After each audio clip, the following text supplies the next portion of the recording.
It's draft day, everybody. It's draft day. NFL draft day.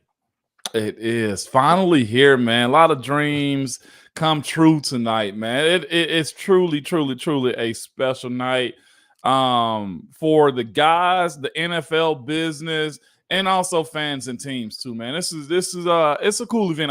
I've gotten better at appreciating it. I have. I used to hate it. I know you did.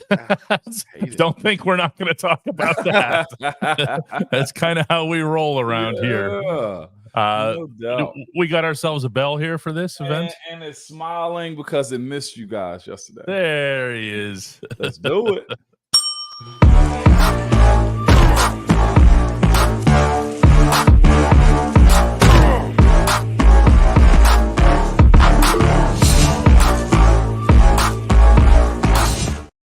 The NFL draft, of course, begins officially at 8 p.m. Eastern, 7 p.m. Central, and the Steelers will be picking 20th. That's usually around the 10 p.m. range, or so, maybe a little bit after that.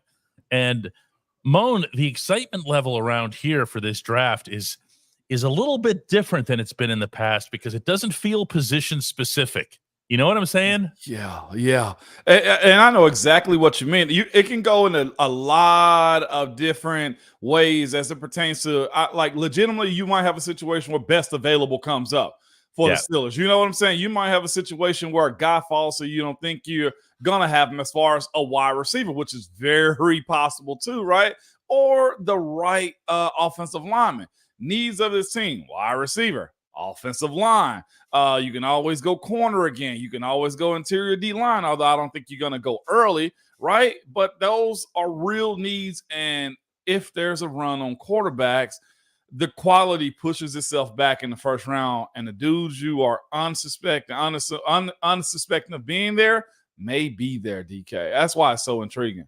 It's funny how that works, too. You know, the guy that I wanted to talk to you about today and his draft is a very, very good friend and longtime teammate of yours, and that's David DeCastro, because his draft was, I know, right?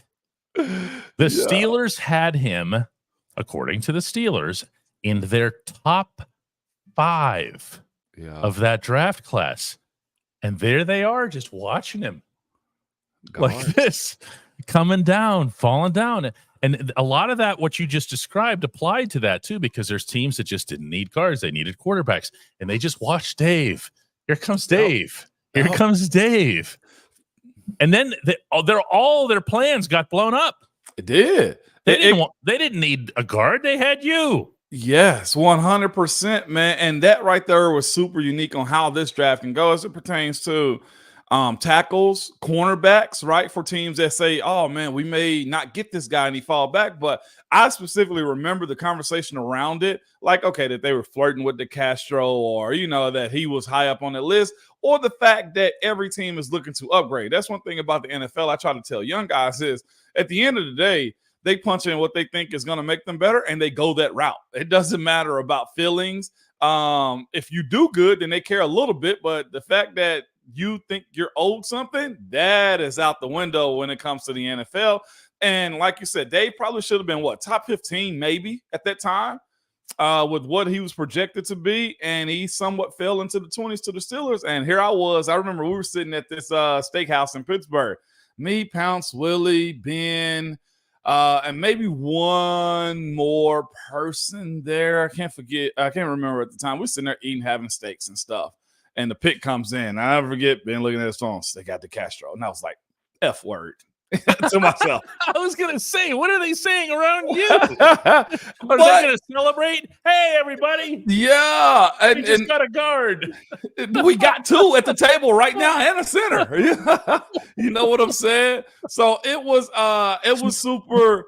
It was, of course, save face. Moan, there's no reason to show no emotions or nothing like that. And my thing was, hey, may the best man win. Let's go. I wasn't going to run away from it. And why would I be mad at him for a decision that they made? And why could I be mad at them, the Steelers, that is, if they have to do what's right for the team at the time? Lo and behold, he was a teammate, and Dave and I are good friends to this day, man. Nothing changed whatsoever. Crazy. It's funny how that stuff always works out though too, because people will get all bent out of shape. What are they going to do with all these guys, and it always works itself out. Whether it's injury, performance, a move, or whatever, contracts, and whatever else here. And in your case, you ended up moving to the side that you would occupy for more than a decade. And that guy was at dinner, Willie Colon. You know what I'm saying? Like it all spinning wheels, and the game handles itself. By the way, Marquise is in town today too in Nashville. So is that right? Yeah, him and Mike are here doing some stuff, man. But I'll see my guy either today or tomorrow at some point in time. But to your point about draft night, though, man, and insane situation. I will say you felt like my heart go into my stomach at that point in time. Like the steak, which was amazing at the time, tasted like potato chips, plain ones. You know what I'm saying? Not the highly seasoned ones. The Lay's in the light blue bag. Yeah, man. The counterfeit. I mean, the generic kind, not even the name brand kind. Yeah. Right. The one that just the bag just says potato chips. Yeah. The ones they do in movies so they don't show labels and brands, right? But that situation could happen tonight. Nobody knows. I saw somebody a second ago put up, Mon, why are they moving around money? Something. We saw Trey Hendrickson, want to be out of Cincinnati. The wide receiver, T. Higgins, I think, wants to be out of Cincinnati. It's like everybody just wants to be out of Cincinnati. You know what, DK? Good. Okay. I hope they do send off Trey Hendrickson, man. I don't know what's going to happen. Some people think, man, that I forget who it was, maybe Peter Schrager, one of those NFL.com news breakers was like, they can expect 10 trades tonight. If they expect 10, it's probably going to be none. But I do think there's a situation where we may see at least 4, maybe 5 trades. Yeah. And so that's busy movement right there. Yeah. That's the thing that probably is going to make tonight even more exciting than the actual picks. Yeah. I think we have a pretty good idea who the picks are going to be, where they're going to go, especially at the very top end. But when you hear, for example, the Los Angeles Rams going public and saying that they're trying to move into the top 10 because the Rams haven't had a first-round pick since 2016, and the Rams are like, they walk into the room going, whoa, what happens here? Yeah.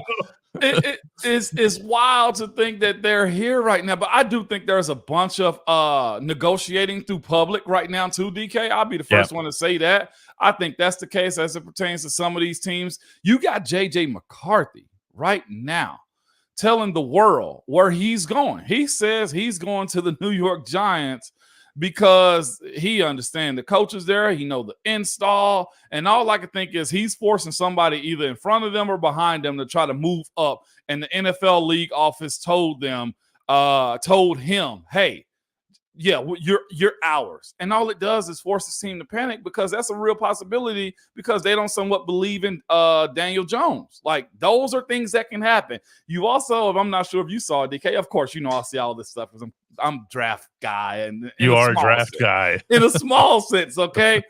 You have Xavier Legette, the project, he could be a late first round, the second round wide receiver out of South Carolina, goes on record and says, yes, head coach Dave Canales told me if I'm there, I think they're at 32 or 36. At 36, they're drafting me. And you know what head coach Dave Canales said? No, we're not. Yeah, we told him. He said, yeah. Him and the other 50 guys that we visited with. They told every guy that. At least that's what he is, either cleaning up or confirming. It's like, yes, we did tell him if he's there at 36 and we pick him, but it was also one of those psychological moments too. If you're there at 36 and we take you, I think there might have been key words, if you're there at 36. And I said this about J.J. McCarthy, Drake May, and all those other young guys. Man, they will probably have a harsh reality, maybe, of realizing that the NFL is a business. There's a lot of play in games. I always kind of say, what, DK? I've said it often. I think the NFL is like the CIA, how they harbor information, use people against one another to try to get what they want out of either teams, wins. Tonight is the GMs and teams game. Yeah. They don't play on the field. Tonight is where they try to see where they can win. This is their competition. Cool Rays comes at us with a fascinating statistic. says that the hit rate for drafting a center in the first round is 92% over the last 20 years. And the hit is defined as being a player who received a second contracting, something past their rookie year or past their rookie contract. Yeah. That's a staggering figure. No matter how you break it down, that tells you that maybe centers are easier to scout or predict. I don't know. Or when you know there's a really good one, then he's really that you good. Snap him up. Yeah, you don't pass on a really good center, especially when you know that. Like that is, to your point, you said a second ago, that's one of those specialty positions that translate, I think, somewhat easier. If you have been a center for high school, 2-3 years in college as a starter, nothing really changes because you don't have to see guys on every single play. You're somewhat uncovered or have a guy on your edge with help. You're usually one of the smarter players on the field because you got to know as much as the quarterback knows. Technique is always going to be your thing because there's not a lot of huge, centers. So they sometimes either undersized or got to be very athletic because they got to snap and move, snap and pull, snap and pass set. So I can understand that being the case. 92%, yeah, for a first rounder too. And how many first round centers do you have? That's the other thing too. How big of a pool is that? Yeah, I mean, we've been talking about this for weeks here, but if you're talking about Jackson Powers Johnson, and then after that, you're talking about Zach Frazier, you're talking about, in all honesty here, as far as first round centers go, you're talking about 1.5. Yeah. Because, and I say that respectfully to Frazier, just because he only shows up in about half of the first round mocks, and maybe less than that. Yeah. So, I mean, when you're talking about this draft and you're talking about the offensive line, this is what you're talking about. It's tackles. And tackle is so it's easy to get tricked with tackles because here's the thing about getting tackles, man. You rely upon, they got to be athletic, they got to look this way, they got to move this way, and then you also just base it upon that, their skill set, and then you say, well, okay, what was the level of competition? Who did they see? And you can justify by saying this and that, and saying, okay, he does this well, and hey, I can fix this. That's always what you're thinking too when it comes down to tackles. Hey, he gives up a lot of ground right here, I can fix this. Or, hey, he'll lose weight and he'll get a little bit quicker, so we'll be fine. And some of those things never happen right there. And some guys, man, just don't translate as well as you think they should because of, you get beat up a little bit more in the NFL. It's longer seasons. Guys are quicker, more smarter. There's a lot that goes into it for the tackles. And also this, and I think you got to be smart when you drafting tackles. What scheme are you running and asking them to play in too? Like that matters. If, again, I always bring up the AFC North. We usually have bigger, more tougher, athletic linemen in the AFC North, and you move to like the AFC West, and it's a little bit more, finesse, side to side, West Coast offense style of play until probably Jim Harbaugh gets out there. We have some amazing questions lined up, and we're going to go through them right after we take this little bit of a break here. But there's all kinds of, these were just the comments. We're getting to the hey moans here right after we take this very, very quick break. No doubt. Because this will be, in fact, I predict, my only prediction on draft day, the only segment that will actually matter. Let's hey moan. Let's do it. At DK Pittsburgh Sports, we take pride in coverage that connects our city's fans to their favorite teams. Now, that connection's stronger than ever. Introducing our all-new state-of-the-art app. Find expert inside reporting and original podcasts. Check live box scores. Track the latest stats. Chat it up with our community of thousands of fans, all in one place. The new app from DK Pittsburgh Sports. Coverage that connects. And welcome back to the Ramon Foster Show special NFL Draft Preview Edition. We have that going on tonight. Guess what else we have going on? We have Larry here at the HQ shop in downtown Pittsburgh, and he wants to ask you a question. What's up, Larry? Hey, Mon, you as excited as everybody else is for this draft? I am, man. I am. I'm gonna be honest with you. Since January, it's been nothing but draft for the most part. And I'm like, all right, let's get rid of all the lies and get right to who they're actually picking up. Absolutely. Now, my question is, does it really matter if you're in love with the guy and if he's scheduled for like round 2? and you just want him in the first. He's your guy. Yeah. The Steelers look at it that way, like draft value is like, no, that's our guy. We're going to get him anyway. That's a hard question because what the Steelers are picking, I think it's 20. Give me 1 second. They're picking at 20th, and they're also picking at like 51. So that's like 31 other picks in front of you before you get another opportunity, you know? And that right there is where your guy that you think is going to be there may burn you. So I believe that, look, if you like this guy, he fits your team, you got to somewhat say, screw the valuation if he's going to make your team better immediately. The only issue is this, though. You have a few positions of need that could be wide receiver, that could be center, that could be an edge rusher, right? So which one do you pick in those moments right there? And who also do you have in-house that can supplement you saying, all right, we'll deal with this guy one more year before having to replace him? So I do believe in going to get your guy. You don't want to be drafted in a position of need all the time. And that's what sucks for the Steelers right now is they are in about 2 or 3 positions of need. And that's hard to replace whenever the talent drops from the first round to the second round, like depending on the position, dramatically. Right. So let's go Zach Frazier, projected second rounder. I'm not taking him if Quinyon Mitchell, a corner, is there. Even though I think Zach Frazier is going to do the job, but just the quality of play that Quinyon Mitchell gives you as opposed to where Zach Frazier is on that list makes that like, all right, you guys were a little foolish. And especially if Zach Frazier doesn't work out. Right. That's where people get fired. We've seen that. Yeah, that's where people get fired, man. Appreciate it, Larry. Thank you, DK. All right. So this draft, man, Dennis has been hot. This is where he's at. Look at that. I feel like this is everybody. Dennis is everybody. I'm already out of fingernails. Going to have to find a pencil to chew on real soon. Yes. That's really good. We have a bunch more questions that are lined up here. I can't wait to read some of these here. Really, really good stuff. Starting off with Stephen, would you rather have Barton in the first or Frazier in the second? Look at his breakdown as it pertains to Graham Barton.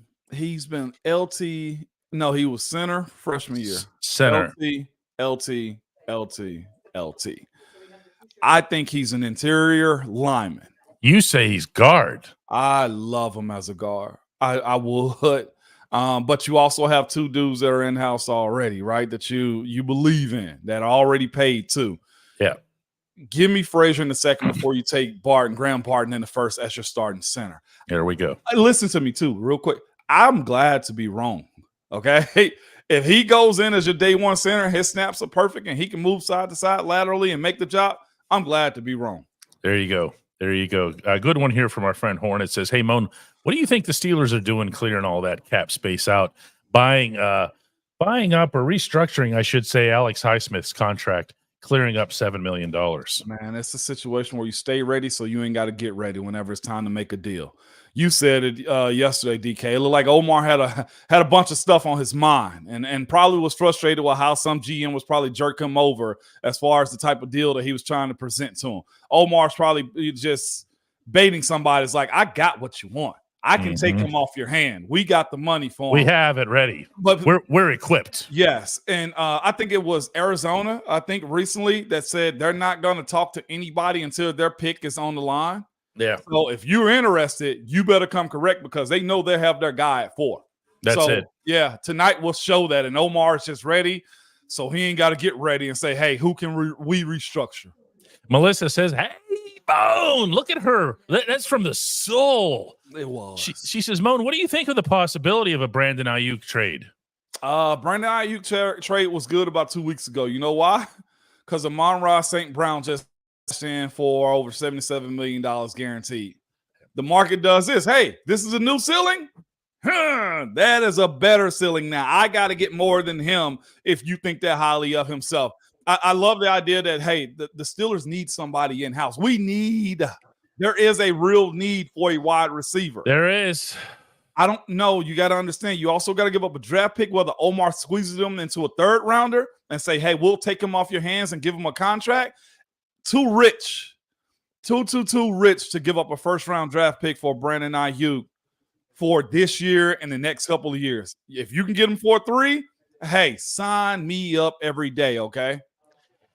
We're going to thank a couple of people for bringing in gift subscriptions here. Dwight is coming in with 20. Our barber is in with 5. We have Carrie comes in with 1. I love how Carrie just does it. Carrie's like she's there's a real consistency there to the Carrie approach. Rochelle wants to know, not Rochelle, yeah. Would either of you have wished that the Steelers would have taken a center instead of Kenny Pickett? Go ahead. Why you want to do this, Rochelle? I don't know. Everybody lives in regrets, but go ahead. And that's what I was going to say. It's easier to say in hindsight. Everybody was clapping their hands whenever clapping. They were dancing out here on Fifth Avenue. It was, no. So this is, Rochelle, a warning to all people, okay, moving forward for the Steelers, for our team, to say this. Sometimes we as fans, we just don't know no better, okay? Kenny, whether it was competition that he ran from or what, I think in hindsight, a better position would have been warranted than it is right now, how this unfolded. Ernest says, hey, Moan, how about Cam is going to be announcing the first-round pick for the Steelers.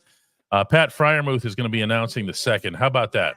That's cool. It's only a drive over. Detroit is how far away from Pittsburgh? About 4 or 5 hours, if I'm not mistaken. It depends on how illegal you feel. But you can make it. See, you can make it. And people who live in Ohio who watch the show are going to know what I'm talking about. When the Steelers are playing the Browns, you can't speed through Ohio. They see every bleeping Pennsylvania plate, mine included, and they'll pull you over if you're going 40 in a 55 zone. Okay, just because you have the wrong plate.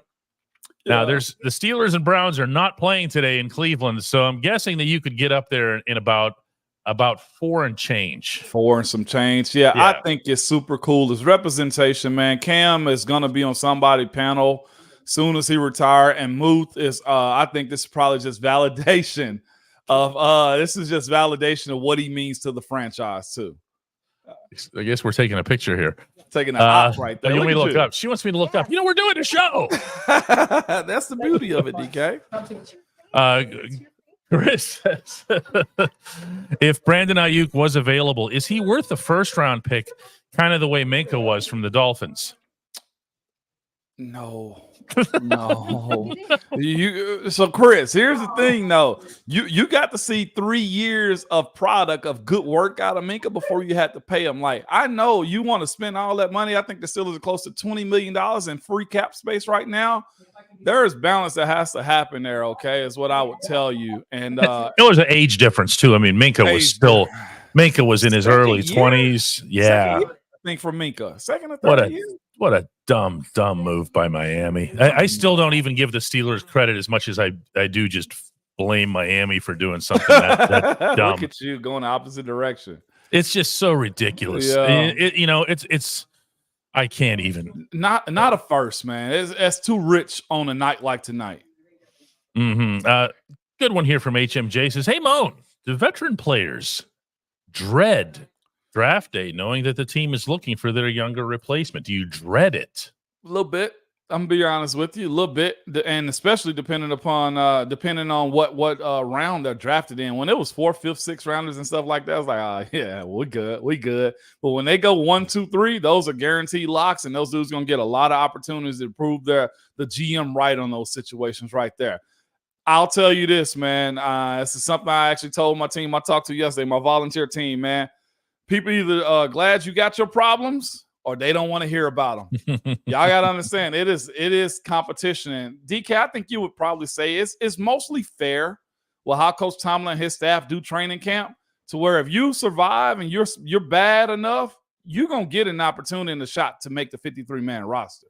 You mean as a rookie? No, I'm talking about like the veterans that have guys drafted like in their spot. Like if you're good enough, more times than not. Oh, just win it out. Just win it out. Hold your ground is probably the way that. Yeah. Okay. In other words, you don't. And I see what you're saying now. Yeah. You don't need to go above and beyond. No. You need to be your best self, and you're probably going to hold your ground against somebody who's coming in with all kinds of disadvantages. Yes. So guys quit on themselves more times than not in those situations for the veterans that are nervous. Dan Moore is actually a perfect example. I know he's not everybody's favorite guy, but Dan Moore not only held his ground, but genuinely helped nurture and bring along Broderick Jones. The first person that Broderick thanks for everything that happened to him in his rookie year is Dan Moore. Okay? And now all of us want to throw Dan Moore out. I get it. It's the out business. With the bathwater, man. Like, yeah. Dan, man, no, I'm not doing this. I put my attorney suitcase over here as it pertains to Dan Moore. Okay, I'm not fighting for him today. I'm done. Okay. I'm done. Okay, I hear that here. Charles comes in and says, "Hey, Moan, Barton has short arms. How hard is it to kick outside to a tackle in the NFL since he can play center also?" I love how when we describe short arms and small hands, like they're like T-Rex, with the little arms that come on the shoulder like this. It ain't his arms that's gonna get him. It's his footwork playing NFL tackle. That's been your point about him from day one. I don't care can he learn center? Heck yes, I think he can and probably do all right with it.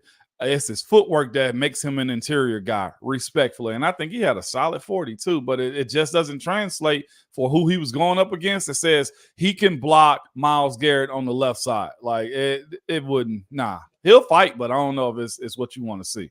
Jermaine's standing in line when he says, "Hey, Moan, you got anything left in the tank? Have you ever snapped a football?" I know a team looking for a center here. Have you snapped? I have, but not live though. Practice reps I've got, and I think it's time Marquise was hurt, Cody Wallace was hurt, or something like that. And so they had you and James Harrison, and that was it. Messing around with it, DK. It's a tough task, man. I swear. I'm teaching my youngest right now how to snap at times, man. Super cool to watch it grow. Now Ben had a problem with centers who had sweaty hands. Trey Essex. No, sweaty ass. Talked DK. about that. There was sweaty. There was sweaty posterior as well. But specifically, he had a thing with sweaty hands. There was somebody, who was it on the roster that had? It wasn't Marquise. It wasn't Marquise. It was BJ Finney. BJ Finney had sweaty hands. Going under the center. So whatever. So the ball gets to Ben, and he's like, "Man, what am I supposed to do with this?" Come on. Look at it like, oh. What is this? Well, yeah, you understand. It's up to me to be precise with this thing. There's an etiquette to playing center, DK. It is like, one, make sure you're clean. And Pounce was a showerer, okay, big time. And he catered to Ben big time in that sense, man. Wow, I hope that nobody ever referred to him as swamp butt. Jeez. Yeah, that's why you would see BJ with the towel, like a long towel, so that Ben could wipe his hand. Wow, this a dirty job.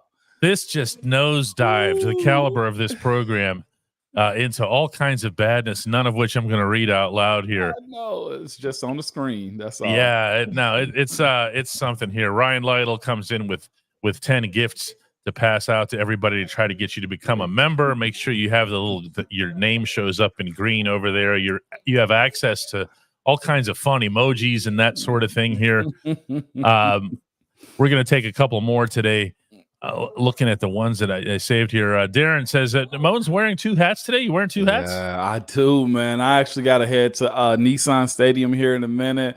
I got some draft coverage tonight, and I also will be watching what Pittsburgh does. I'm live from 6 Central to 10 Central tonight, DK. You got, and then I'm on tomorrow too, by the way. Yeah. That's right. That's right. Well, we're on tomorrow. We're on tomorrow at 4 p.m. Eastern, 3 p.m. Central, and we'll leave everybody with this final thought today, which is that if you put onions in your socks as you sleep, that it will cure stinky feet. I need to sell that to Willie Colon. That sounds like something. That's not some crazy Romanian recipe for. Huh? Yeah, that is really, really different. Yeah. Chris wants to know, is it round one? It's just round one. Just round one. Yeah, those babies, those divas get their soul night. Yeah. Somebody else is recommending New Age cologne. How about Eau de Cologne, EAU. Take a shower, says the boss. Air your feet out. There's also that. All right, guys. We're cutting it short here because Moan has to take off. Enjoy the draft. Enjoy everything. We will be back tomorrow for a special Friday episode. Yes, we will. I'm looking forward to it, DK. This will be fun. I know. Yeah. The whole thing, especially the 10 trades we're getting tonight. Boy, if we get 10, we're never going to sleep tonight. No, that is accurate. See everybody tomorrow. Peace.